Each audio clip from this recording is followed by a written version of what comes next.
자, 옆에 분하고 인사해 주십시오. 큰 은혜 받으십시오. 성도 여러분, 그 인생의 길을 걷다 보면 말로 다 담지 못하는 어려움이 내 삶을 누를 때가 있습니다. 내 마음에 그 무게가 내려앉을 때가 있습니다.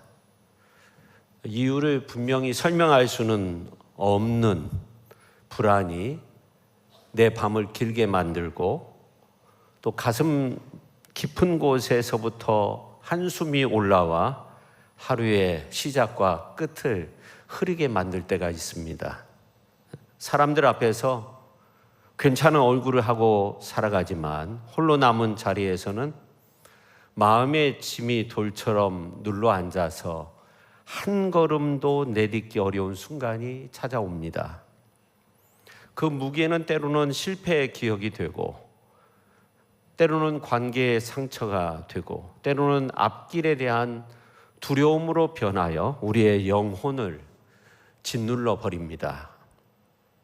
바로 그 자리에서 오늘 시편 기자의 고백은 우리를 새로운 자리로 부르십니다. 그리고 그 자리야말로 새로운 역사가 시작되는 자리임을 말해주고 있습니다. 이제 우리 모두가 오늘 신실하신 주님의 말씀을 통해 내 인생의 허무함이 내 삶을 짓누르는 자리에서도 새로운 희망으로 부르시는 하나님의 은혜의 역사를 경험하게 되시기를 예수님의 이름으로 축원합니다. 오늘 이 자리에 계신 분 가운데 오늘 다윗이 6절에서 8절의 말씀을 통해 고백한 것과 같은 심정으로 이 자리에 와 계시는 분도 있을 겁니다. 나는 말하기를 만일 내게 비둘기같이 날개가 있다면 날아가서 편히 쉬리로다. 내가 멀리 날아가서 광야에 머무리로다. 셀라. 내가 나의 피난처로 속히 가서 폭풍과 광풍을 피하리라 하였도다. 사실 다른 것들은 맡겨도 되잖아요. 근데 이 마음만은 안 되는 거예요. 그래서 하나님께서 너가 지킬 만한 것 중에 더욱 내 마음을 지켜야 된다. 생명의 근원이 여기에서 난다. 그런 말씀까지 하셨어요.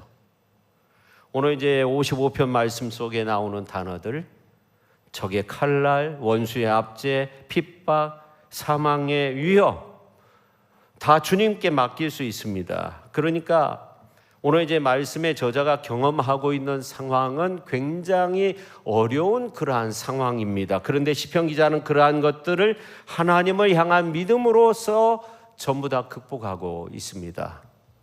그러나 내 마음은, 인생의 무거움이 내 마음에 내려앉는데 내 마음은 어쩔 수가 없는 거예요. 그래서 시편 기자는 본문의 상황, 즉 자신이 경험하고 있는 어려움 속에서 자신의 속마음을 고백하고 있는 거예요. 물론 늦게 갱년기가 와가지고 하시는 그런 분도 계실 거고, 그런 때가 있어, 그런 때가 되어서 그렇게 말씀하실 수도 있겠지만 다윗은 그랬어요. 다윗은 다른 것은 다 맡기고 기도하였지만 인생의 무거움이 내 마음에 가라앉는데 어떻게 하란 말입니까? 그래서 오늘 이제 그 6절부터 새 한글 성경으로 원문에 가까운 성경을 보면 제가 말했지요. 나에게 비둘기처럼 날개가 있다면 내가 날아가 쉴 수 있다면, 저기 멀리 날아가 광야에 머물 수 있다면 셀라. 어서 나를 위해서 피난처를 찾고 싶습니다. 효리바람 앞에서, 폭풍 앞에서. 그게 다윗뿐만 아니라 오늘 우리의 모습은 아닙니까? 자, 다윗이 그렇게 고백할 수밖에 없었던 것은 오늘 시편 55편의 말씀을 살펴보면 이 다윗에게 환경적으로 밀어닥친 환난의 시련, 고통의 바람이 굉장히 특이하게 나타나고 있다는 겁니다. 구체적으로 그 어떤 시기 배경, 오늘 이제 말씀만 보아서는 어렵지만, 그러나 이 말씀을 좀 연구해 보면 그 박해가 친구의 배신으로 나타났다는 것이 굉장히 특이한 점이에요. 사실 다윗은 하나님이 도우신 크신 능력을 체험했던 때가 한두 번이 아닙니다. 이 다윗은 사실상 산전수전 다 겪은 사람이었어요. 그러나 다윗이 겪어야 했던 고난은 전례 없는 극심한 그런 고난이었습니다. 더군다나 우리가 이 사무엘서에 있는 말씀을 보면 다윗에게 반기를 든 사람이 압살롬도 있었지만 아주 가까운 친구 아히도벨이었다는 점에서 이 다윗이 받은 충격이 굉장히 컸던 것 같아요. 그러므로 다윗이 자신의 처지를 하나님께 아뢰기 전에 황급히 구원의 손길을 간구하는 외침이 오늘 55편 1절 2절 말씀에 나옵니다. 하나님이여, 내 기도에 귀를 기울이시고 내가 간구할 때 숨지 마소서. 내게 굽히사 응답하소서. 내가 근심으로 편하지 못하여 탄식하오니, 그렇게 말씀하고 있습니다.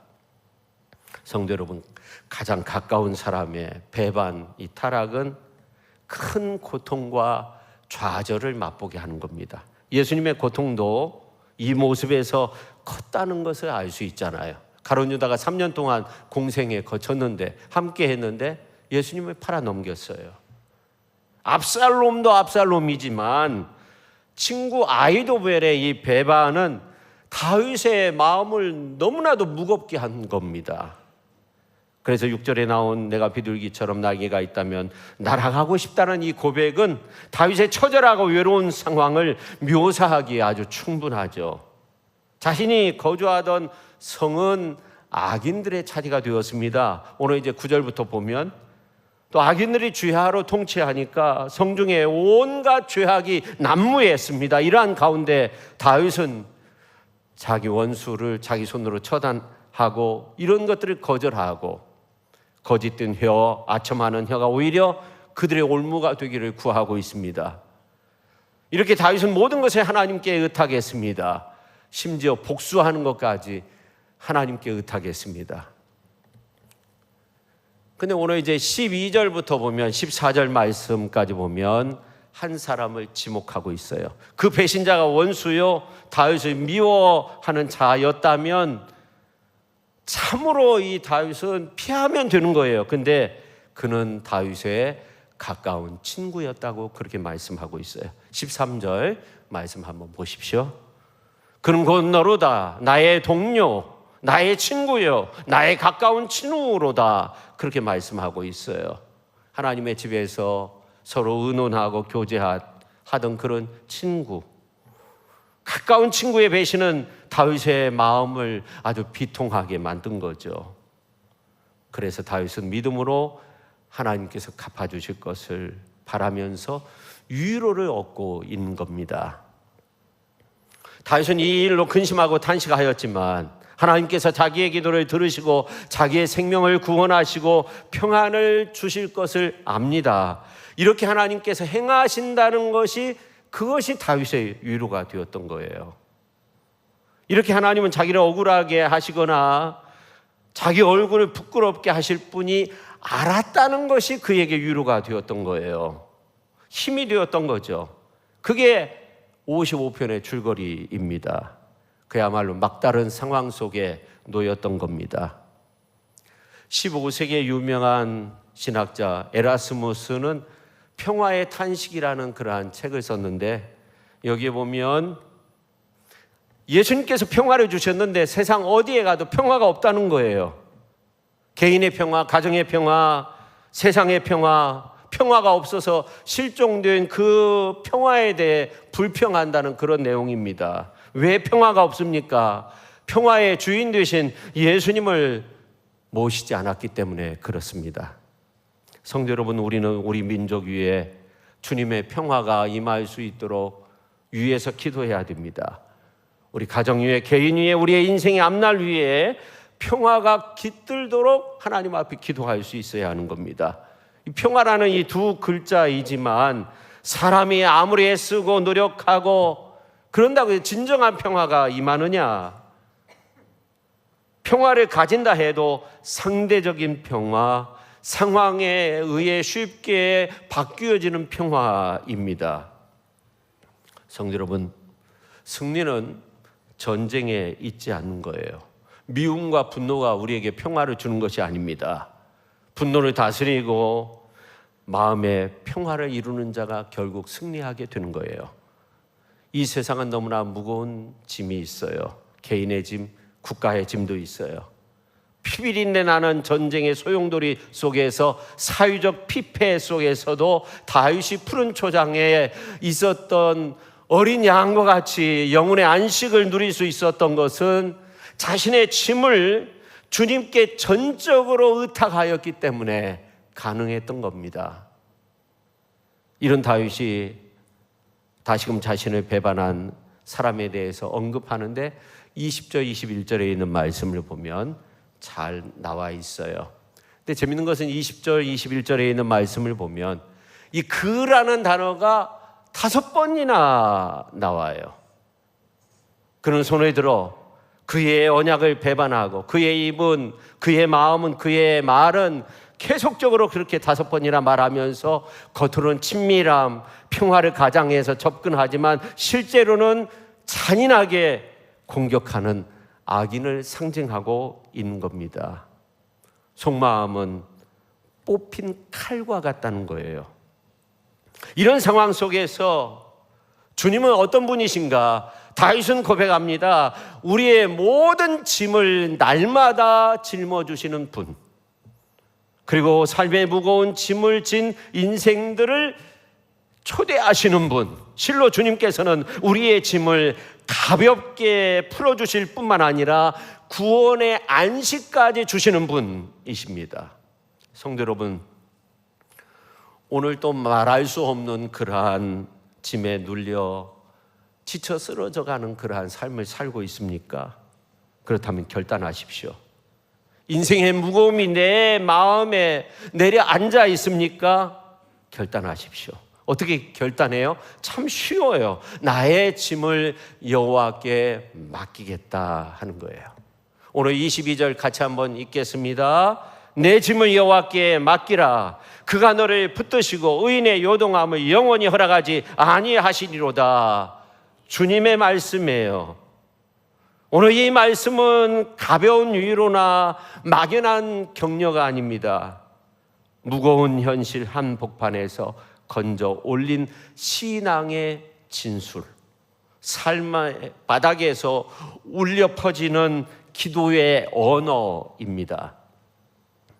오늘 이제 시편 기자는 마음의 짐이 사라진 아주 이상적인 상태에서 이러한 고백을 하고 있는 것이 아닙니다. 배신과 위협, 두려움과 떨림이 교차하는 현실 속에서 이 말씀을 노래하고 있습니다. 오늘 이 시대를 살고 있는 우리들의 언어로 바꾸면 인간 관계, 배신, 고용 불안, 치열한 경쟁 관계, 미래에 대한 두려움, 이러한 것이 교차하는 현실 속에서 오늘 말씀을 노래하고 있는 겁니다. 이 고백은 고난을 모르는 자의 낙관이 아닙니다. 고난을 이겨낸 자의 소망이고 문제를 회피하는 자의 신앙이 아니라 모든 문제를 하나님께 맡기는 믿음의 결단입니다.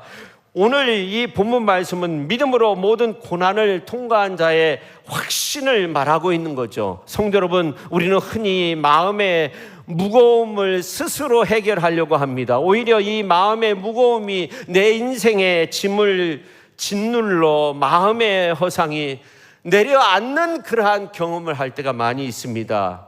아무리 내 생각을 정리하고 내가 계획을 세우고 내가 방법을 찾아보지만 오히려 그 무게가 더 커집니다. 인간의 이성은 문제를 분석할 수는 있지만 마음의 짐, 영혼의 짐까지 내려놓게 할 수 있는 것은 아닙니다. 기독교 역사상 가장 위대한 신학자 중에 한 사람, 성 어거스틴 역시 젊은 시절 우리와 똑같은 영혼의 무게감 속에서 아주 치열하게 방황했던 그러한 인물이었습니다. 그는 세상의 학문과 수사학을 섭렵하면서 인간의 지성과 이성으로 삶의 목마름을 해결하려고 했습니다. 그 당시 가장 유행했던 철학, 또 이단 종교, 마니교를 넘나들면서 생각을 정리하고 계획을 세우고 마음의 답을 찾으려고 고분분투했습니다. 그러나 지성을 채우면 채울수록, 철학을 분석하면 분석할수록 그의 영혼은 오히려 더 무거운 갈증과 무거운 죄의 짐으로 짓눌릴 수밖에 없었습니다. 자신의 의지나 인간의 이성으로서 이 마음의 허상과 영혼의 이 무거움을 1g도 내려놓을 수 없음을 그가 느끼게 됩니다. 그가 마침내 이러한 한계를 깨닫고 온전히 하나님 앞에 모든 것을 내어 맡긴 후에, 회심한 이후에 불의의 명자인 고백록이라는 그러한 책을 썼는데, 거기에 첫 장에서 이런 놀라운 고백을 하고 있어요. 주님, 당신은 당신을 향하여 살도록 창조하셨으므로 우리의 마음은 당신 안에서 안식하기 전까지는 결코 평안하지 않습니다.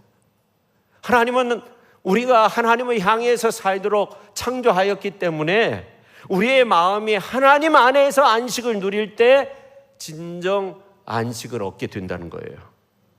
그렇지 않으면 평안이 없다는 거예요. 어거스틴은 인간이 스스로 인생의 무게를 해결하는 모든 시도가 결국 불안과 허상으로 끝날 수밖에 없음을 고백하였습니다. 오직 내 생각을 내려놓고 온전히 하나님을 의지하며 그분의 품에 안길 때 영혼의 진정한 쉼, 평안이 찾아온다는 것을 알았던 거죠. 인간의 의지는 잠시 버티게 할 수는 있지만 진정한 평강을 만들어낼 수 있는 것은 아닙니다. 그러나 하나님을 의지할 때는 다른 거죠. 그래서 오늘 이제 말씀에 보면 하나님은 전혀 다른 말씀을 우리에게 주시고 있어요. 맡김이라는 거예요. 맡겨야 한다는 거예요.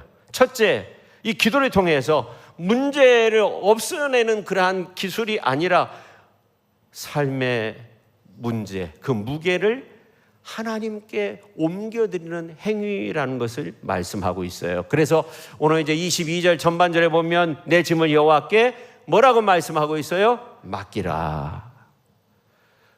여러분, 이 짐이라고 하는 것은 내가 해야 할 일의 목록이라는 것을 말하는 것이 아니라 마음을 짓누르는 부담, 두려움, 의심, 근심, 걱정, 억울함, 분노, 상실, 불안, 내 몫에 태인 부정적인 모든 것들을 의미하는 겁니다. 하나님께서는 우리가 인생길을 걸으면서 내 몫에 태인 인생의 무거운 짐을 혼자 짊어지고 가는 것을 원하지 아니하십니다.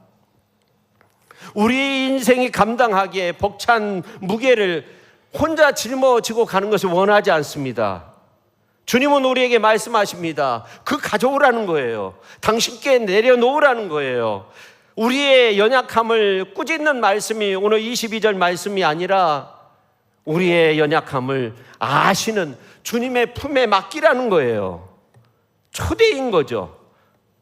여러분, 이러한 초대의 말씀이 성경에 얼마나 많이 나옵니까? 수고하고 무거운 짐진 자들아 다 내게로 오라. 내가 너희를 쉬게 하리라. 나는 마음이 온유하고 겸손하니 나의 멍에를 메고 내게 배우라. 그리하면 너희 마음이 쉼을 얻으리니 내 멍에는 쉽고 내 짐은 가볍다. 그렇게 말씀하셨어요. 베드로전서 5장 7절에 있는 말씀을 보면 너희 염려를 다 주께 맡기라. 이는 그가 너희를 돌보신다. 시편 37편 5절에 보면 내 길을 여호와께 맡기라. 그를 의지하면 그가 이루시고 라고 그렇게 말씀하고 있습니다. 성도 여러분, 여러분의 모든 걱정과 염려를 혼자 해결하려 애쓰는 대신 나를 사랑하고 나를 돌보시고 나를 이끄시고 내 길을 여시는 하나님께 모두 맡겨드림으로써 큰 승리를 이루는 복된 성도의 삶을 살아가실 수 있기를 예수님의 이름으로 축원합니다.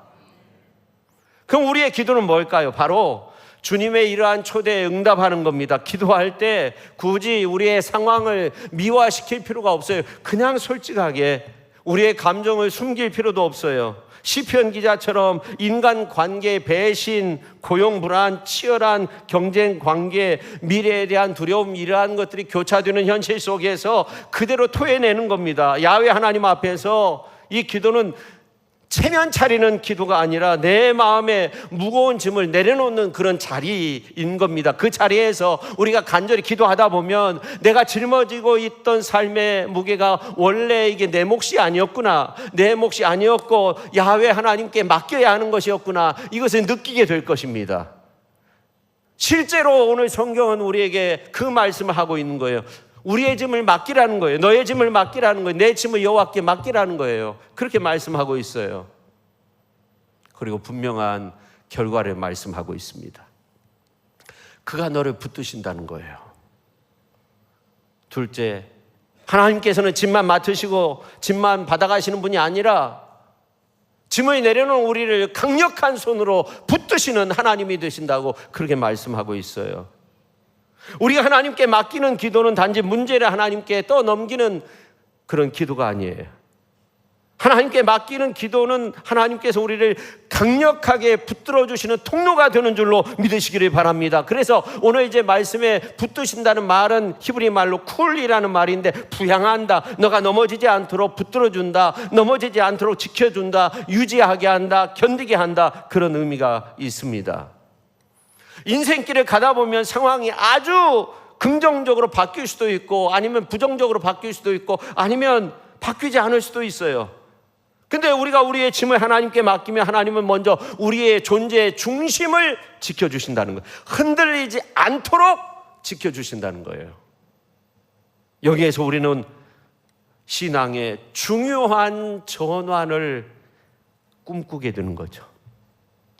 문제 크기가 줄어들어서 평안해지는 것이 아니라 하나님에 대한 신앙이 깊어져서 평안해지는 겁니다. 그러므로 기도는 내 뜻대로 상황을 바꾸려는 욕심을 버리고 하나님의 온전한 다스림을 믿도록 도와주는 겁니다. 우리 신앙의 가장 중요한 부분이죠. 우리는 기도로 하나님을 내 마음대로 움직일 수 있는 그런 존재가 아니라 오히려 하나님의 크신 은혜에 내가 잡히는 존재가 되는 거예요. 내가 하나님을 붙잡고 흔드는 것이 아니라 하나님이 우리를 붙잡아 주시는 그 은혜 속에서 내가 사는 겁니다. 이렇게 기도는 은혜를 쟁취하는 수단이 아니라 은혜 앞에 자신을 내려놓는 겸손의 모습입니다. 그저 겸손히 하나님 앞에 엎드릴 뿐이죠. 그래서 오늘 이제 말씀해 보면 세 번째 중요한 약속을 하고 있어요. 의인의 요동함을 영원히 허락하지 아니하시리로다 말씀하고 있어요. 여러분, 여기서 의인은 완전한 사람을 의미하는 것이 아닙니다. 하나님을 의지하는 사람, 하나님께 맡기는 사람이 의인입니다. 의인은 흔들릴 수 있지만 무너지지 않습니다. 바람에 나무가 흔들리지만 뿌리채 뽑히지는 않는 것과 같은 거예요. 요동할 수는 있어요. 그러나 쓰러지지 않습니다. 더 나아가 요동함도 허락하지 않는다고 말씀하고 있죠. 성도가 큰 실패를 겪고 낙심 가운데 있었어요. 모든 것이 끝나는 것처럼 느꼈어요. 앞을 바라볼 힘조차 없었어요. 시도할 방법도 몰랐어요. 마음의 무거움이 사라지지 않았어요. 어느 날 내 힘으로 해결하려고 하는 일한 모든 것들을 다 내려놓고 밤늦은 시간 조용히 하나님 앞에 무릎을 꿇었습니다. 말이 잘 나오지 않았고 눈물과 함께 자신의 인생의 무거움을 그대로 하나님 앞에 다 내려놓았습니다. 그 순간 문제가 사라진 것은 아니었지만 그 마음에 설명할 수 없는 평안이 찾아왔습니다. 그는 더 이상 혼자가 아니라는 사실을 알게 되었습니다. 그 이후로 문제를 바라보는 시선이 달라졌습니다. 그리고 하나님이 자신을 붙들고 있다는 것을 느끼게 되었습니다. 한 걸음 더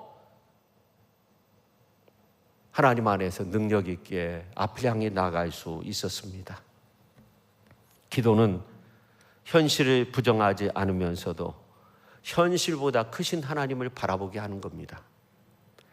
기도는 무거움을 즉시 제거하지 않을 수도 있지만 그 무게 아래 짓눌려 있던 내 영혼을 자유하게 만드는 겁니다. 기도는 우리의 상황의 포로에서 하나님의 자녀로 다시금 세워주는 것이 기도입니다.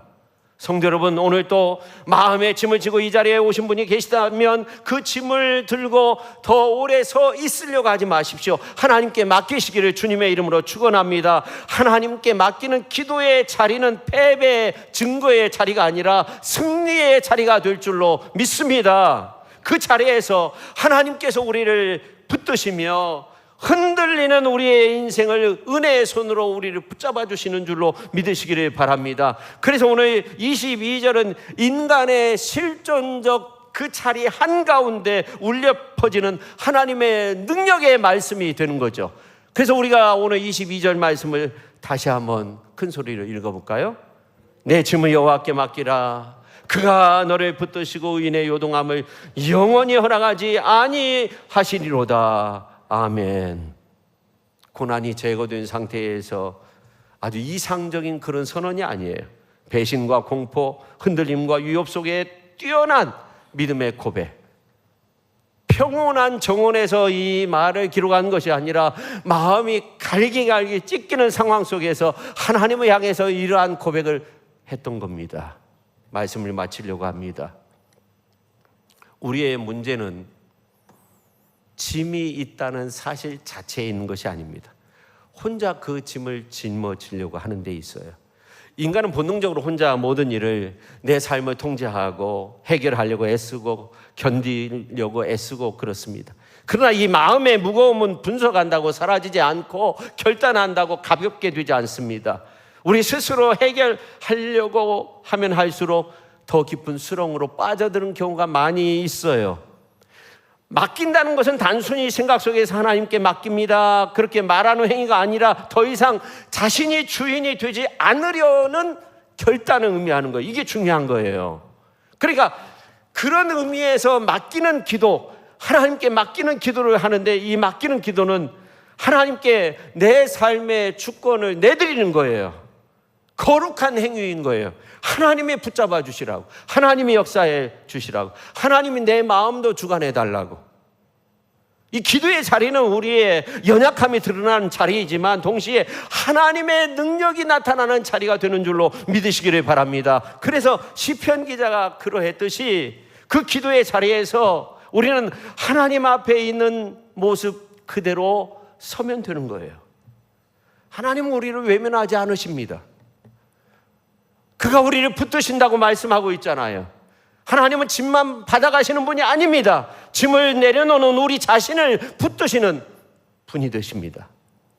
붙드신다는 것은 위로 이상의 것을 의미합니다. 그것은 넘어지게 하지 않게 하시고 무너지지 않게 하시고 끝내 포기하지 않으신다는 그런 약속이에요.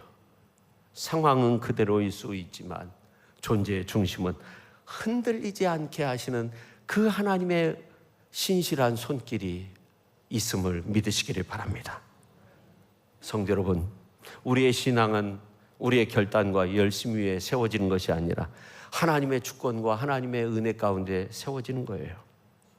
기도는 하나님을 움직이는 도구가 아니라 하나님께 붙들림을 받는 그런 고백의 행위입니다. 우리가 하나님을 붙잡고 있는 것이 아니라 하나님이 우리를 붙잡고 계심을 기도 속에서 깨닫게 해주시는 겁니다. 그래서 의인의 요동함을 영원히 허락하지 않는다고 말씀하고 있습니다. 의인은 완벽한 사람이 아니라고 했습니다. 짐을 맡기는 사람, 하나님을 신뢰하는 사람이 의인입니다. 의인도 흔들릴 수 있습니다. 눈물을 흘릴 수 있습니다. 낙심할 수 있습니다. 그러나 완전히 무너지지 않습니다. 인생의 무게를 하나님께 두고 있기 때문에 그렇습니다. 어느 다른 성도도 깊은 상처로 인해서 무력감에 빠졌습니다.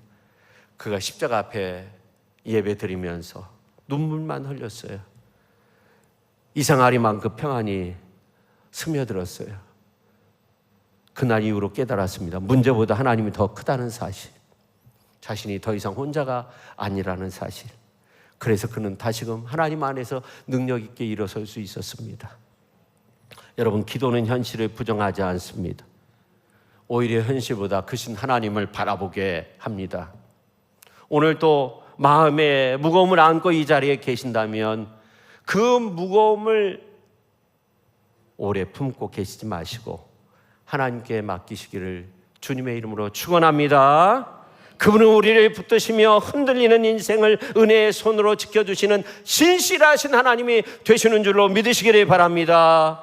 하나님께 피하시기를 바랍니다. 공포와 두려움이 엄습해와도 하나님 안에서 힘을 얻고 능력을 얻고 권능을 얻고 하나님 품 안에서 안식을 누리는 귀한 성도님들이 다 되실 수 있기를 예수님의 이름으로 축원합니다. 오늘 다윗을 보십시오. 하나님의 구원의 역사를 기대하며 그분께 매달리는 그 믿음을 잃지 않았어요. 얼마나 큰 어려움 속에 있었습니까? 다윗은 근심과 탄식 가운데서 시간을 정해서 하나님께 기도했습니다.